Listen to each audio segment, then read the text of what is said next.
So when I sold my business at 22, I was fortunate that I didn't have to make a decision based off of money. I had made some money now. I sold my business. When I started my business, I struggled and was making $300 a month. When I sold it, I didn't have to worry about it. I went into venture capital because I was curious about it. Once I sold my business, I didn't know what I wanted to do. I invested the past 3 years of my life every day working on this thing, and then suddenly it was gone, and I didn't know what I wanted to do with my life at the time. And so I said yes to a bunch of everything, just to try it, just to see, just to taste. And one of them was a connection of mine was part of a venture capital firm, and he asked me to come in and join them and see how I might be able to help them.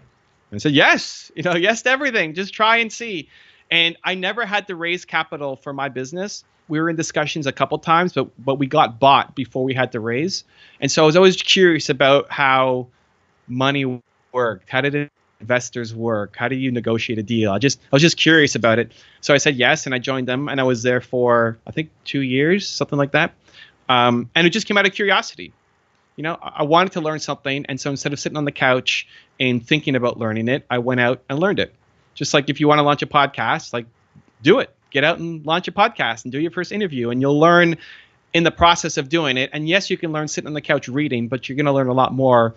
Like you've learned a lot more from episode 10 already than episode 1 and 2, and come back episode 110. I want to be guest 110 on your show.